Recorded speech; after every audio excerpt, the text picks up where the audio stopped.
Merlin Wendelboe asks, let's see, I'm going to hit the see more button. Given how well the Republicans are cooperating with the Democrats to stop the Trump agenda, and while Trump continues to make a lot of noise and say and do outrageous things, and the violence of various hate groups who, while dominating the media, are really quite small. And we know that the real people, housed, I'm sorry, it's either a typo or my eyes going, I'll bet it's B. But basically it says that we know that the real people in this country are not nearly as racist as we're portrayed to be, so it cannot be argued that there is really a good deal of unity in the country, and all of the disunity, so could it not be argued that all of this disunity is just for show? I'm sorry, I had a hard time scrambling that, unscrambling that. Yes, absolutely. The disunity is for show. It's imposed, as I said earlier with the Houston thing, it's imposed from the top down, from progressives, and it's designed to split the country along our most tender seams, where we're the most sensitive, right down on the issues of slavery, and it's designed to split the country up and keep the country on an emotional war status, on an emotional war footing. And the math is very simple on this. It's just very simple. The Democrats need 80 to 90% of the black vote, or else they never win a national election. That's all there is to it. And so if things are getting better for black people, they're going to vote Republican. And even if things are okay, they're going to vote Republican. So there has to be, see, Bill? So there has to be something to fight about, which is Republicans are Nazi racists who are coming to lynch you and to put you back in chains and drag you back to the plantation. And you hear things like this from people like Joe Biden. Not some lunatic drooling on the street corner. You hear it from Joe Biden. He's a lunatic drooling in the vice president's office. And that carries a lot more authority, frankly. So people start to believe it. And they get it told often enough, and then finally, they really do believe it. But I completely agree, Merlin. I think that to say the country's not as racist as the left makes it out to be is too much of an understatement. I mean, seriously, how many Nazis were there in Charlottesville? Were there 20 of them? 50 maybe? I mean, how many are there? Well, let's find out. We live in an age of wonders. Let's just get an estimate. Total number of American Nazis.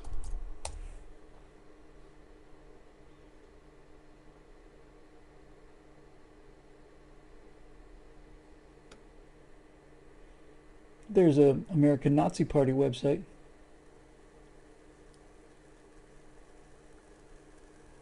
Oh, come on. How many Nazis? I don't trust Daily Beast, but I don't really trust anybody anymore. So how many are there? There's a picture here of a Klan rally, people at night with torches. That's more people than I thought. That's got to be, I don't know, 300-400 people there. I'm not going to waste the whole time trying to read this article, just skimming it, trying to find it. Yeah, well, here's some guys marching down the street at nighttime, giving the Hitler salute, holding a torch, and they're Americans, and it's present day. But there's maybe 300 of them. So let's do the math. Let's say there's 300 people at this rally. And it's a big rally I've never seen that many racists in one place. Except for the Democratic National Convention, obviously. So let's do the math. Let's say there's 300 people at this rally. That's a nice round number. I like round numbers because I'm not very good with math. So using round numbers, we can say 300 people out of 300 million people. It means that racists are literally 1 in a million. Barb Gadsden says it's 300,000. So it's 10 in a million. It's 1 in 100,000 people are actual racists racist to the point where they're calling for racist discrimination against other people. It's 1 in 100,000. That's not a bad failure rate. 300 million people divided by 10, that's 30 million people is 10% of the country. 3 million people is 1% of the country. And 300,000 people is 1/10 of 1% of the country. So in very general terms, that's how many racists there are in America. About 1/10 of 1% of the population.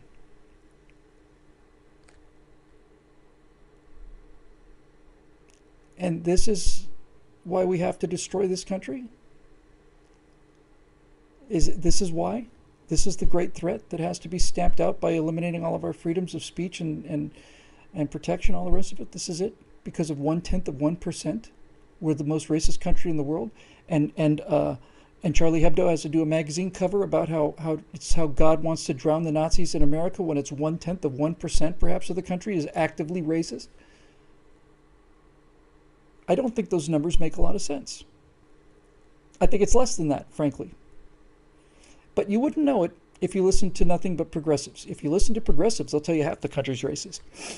And they do that because if they don't win elections. And if they don't win elections, then they have to get a job. And if they have to get a job, then they're not very happy. So there's the chain of events for you. Pretty simple, really.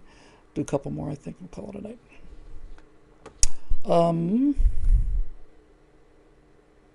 Susan Speakman. Bill, I believe you wrote the Tribes essay after Katrina, right? That's exactly right. Personally, I think it's one of the very best things you've ever done. Thank you. After this latest disaster, would you change anything about what you wrote in 2005?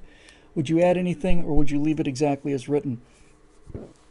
You know, I have to say this with a great deal of regret and sadness.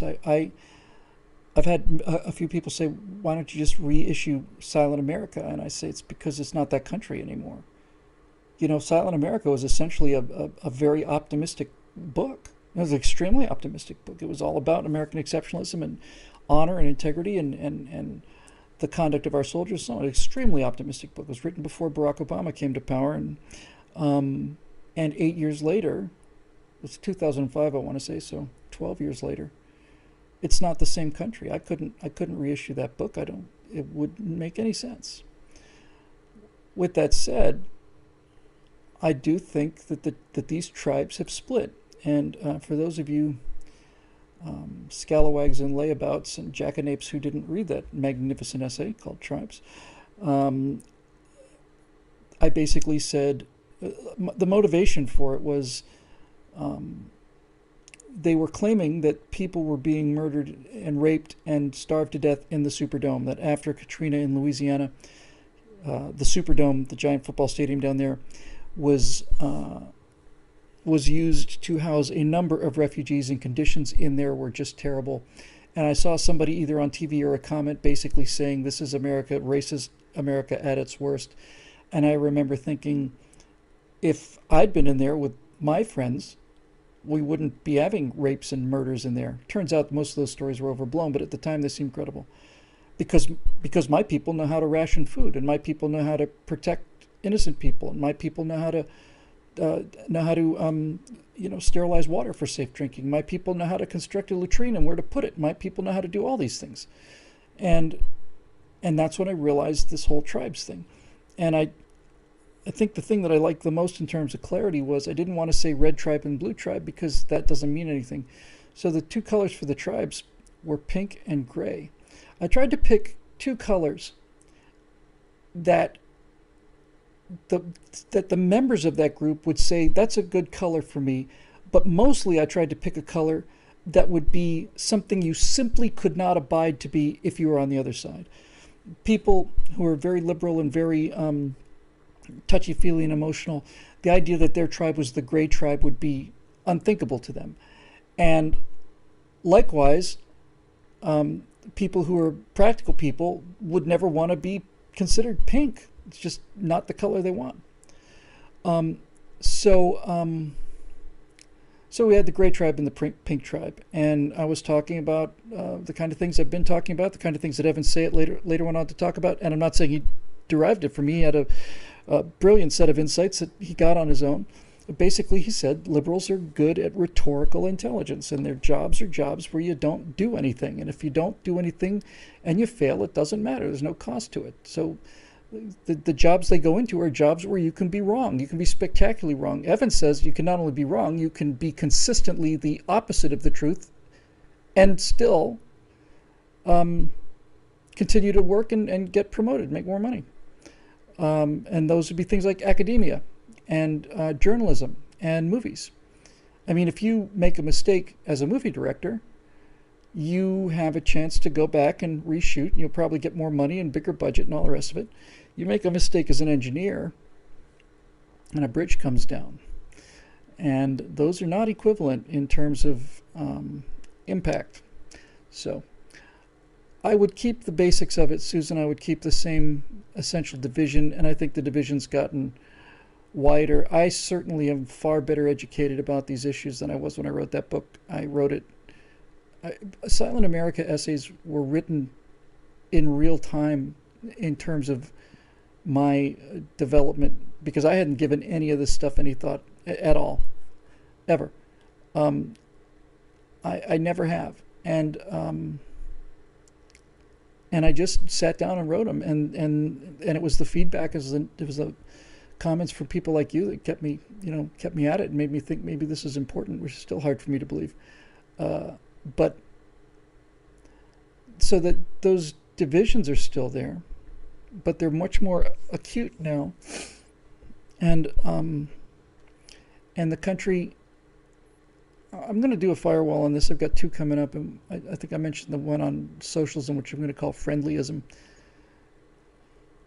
I'm going to, because YouTube is restricting Prager University to 18 or older content. And so I'll tell the story of socialism as if I was talking to a 4-year-old, and I'm going to call it friendlyism. And the problem with friendlyism is that everybody likes to eat cookies, but not everybody likes to make cookies. Pretty simple, really. But the other one I'm going to be working on is about this new censorship. I was talking with Natasha about this last night. My life is so much better now than it used to be. We were walking around the neighborhood late at night before we went to bed. Great little neighborhood that we love, and she was talking about. She'd mentioned that she'd seen on Amazon.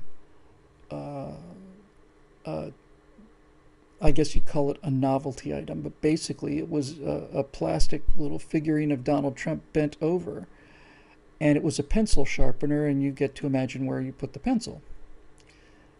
And she said, if that had been in Russia and that had been Vladimir Putin, then the next day the company wouldn't exist.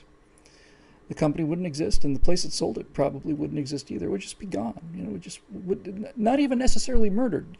In fact, almost certainly not murdered. But it would be made clear to everybody in the country that if you associate with these people, you won't have any of the business of the government. The government runs everything. So basically, it would not be tolerated. And I thought, well, that's freedom. I mean, it's. I find it distasteful. If there'd been one of Barack Obama, I might have bought one for my dog, which I don't have. But in any event, that's freedom, the freedom to do that. And this is where I came to this conclusion that is just really kind of enlightening and also very alarming. And I was telling Natasha about the fact that freedom of speech and thought and freedom of those kind of actions are, in essence, the core of this entire society. The legal protections and constitutional protections are held highly by both sides on this one. And that government censorship of speech is one of the things that I think we still do to prevent very well. It's the third rail for Americans. If the government basically shuts down a printing press, then it's the third rail. That's it.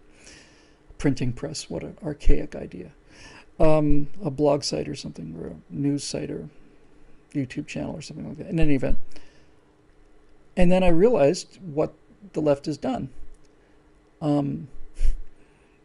Eric M. Blake goes back to Yakov Smirnoff, one of the worst comedians who ever lived, And he says, in Mother Russia, pencil sharpens you.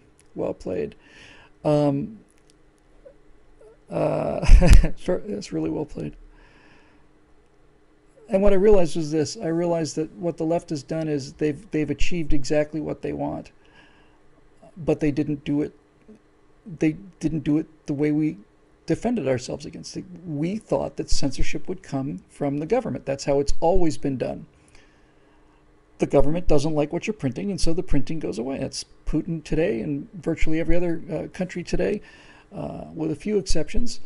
And that's the way it is. And so we put up these gigantic barriers, legal, emotional, psychological barriers to having that happen. And we thought, therefore, we're safe from censorship. But that's like having a fortified position and laying all of your machine guns and your barbed wire and your claymore mines and the artillery's all zeroed in and everything, because they're going to be coming in from the sea.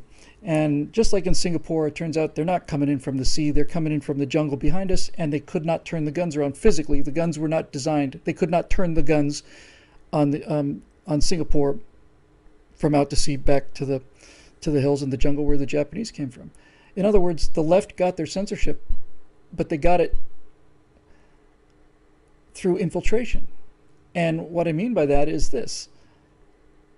They have achieved absolute censorship in America, and I'm not silenced by the government, and you're not either, but they've made it so that if you do speak your mind, your life as you know it is essentially over if you hold opinions that they don't like. And they have made any thought that is contrary to their beliefs not only wrong, but so evil and reprehensible that you simply are no longer a human being if you hold those rights. For example, let's say you have a small little bakery, and let's say that a gay couple comes in and says they'd like a cake, and you say, okay, sure, we'd be happy to bake a cake, and they say they want you to deliver it to their wedding, and you say, I'm sorry, I don't want to do that. That's against my religious beliefs. The government didn't throw them in jail for that. They didn't have to. I don't know what the final outcome was then, but they basically lost their business. They basically shut them down. They shut them down through public outrage and all the rest of it, because all they said was, no, I prefer not to deliver this cake. We'll make the cake, but we prefer not to deliver it because we don't particularly care for that. Now you have to ask yourself, how would a big liberal, giant progressive liberal, let's say an elderly Jewish woman, and you told her that she had to bake a cake for Nazis and had to deliver it to the Nazi Party rally, and she decided she didn't want to do that, well, that would be understandable, and she'd be a hero and all the rest of it. So it's a question of the left deciding what is what.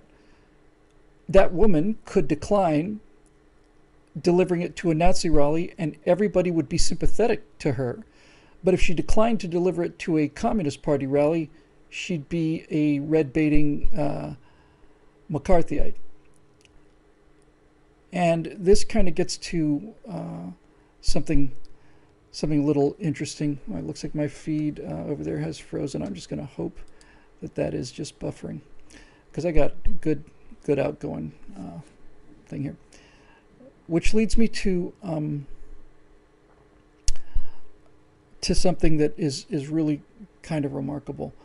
And it was a book called Koba the Dread. Koba was the name that Stalin used. It was kind of his nom de guerre.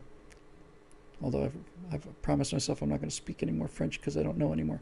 But basically, Stalin had a name. His name was, the nickname, his underground name before he became Stalin was Koba, and Koba was a dashing, brigand in some awful novel that he read as a kid, but he liked it.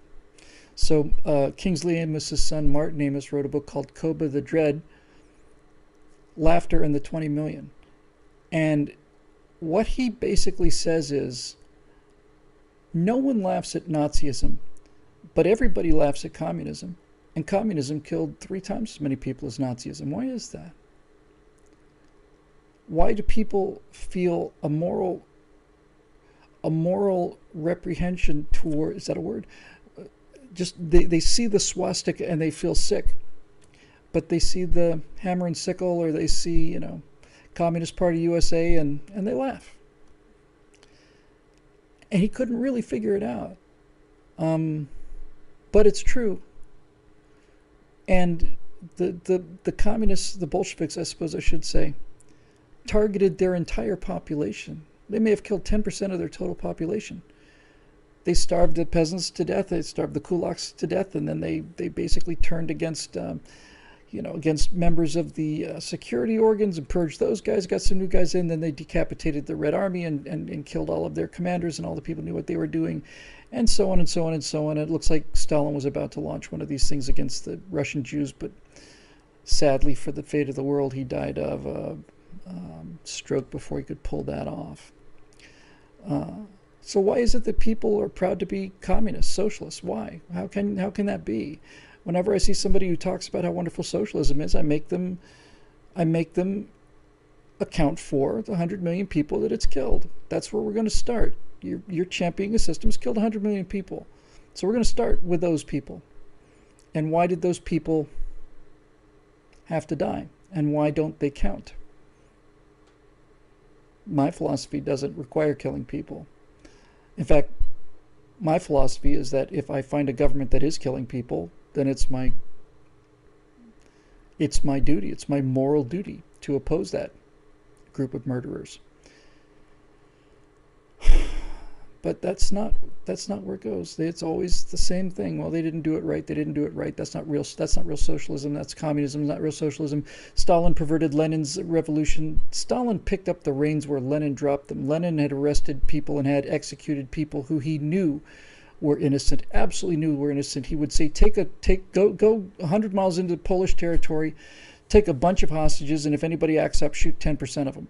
He was just a mass murderer. He looked at people as just I mean, tokens. They weren't even coins or gears. They were just tokens, or a little piece of plastic here. Lenin was an appalling man. He was just absolutely appalling. And Stalin is the logical outcome of Lenin. And this is what happens when you give intellectuals unlimited power. And I'll tell you something else. The tragedy of Russia was that they were so close, you know. They were so close. They had 2 revolutions in 1 year. The February Revolution, they overthrew the Tsar, Nicholas II.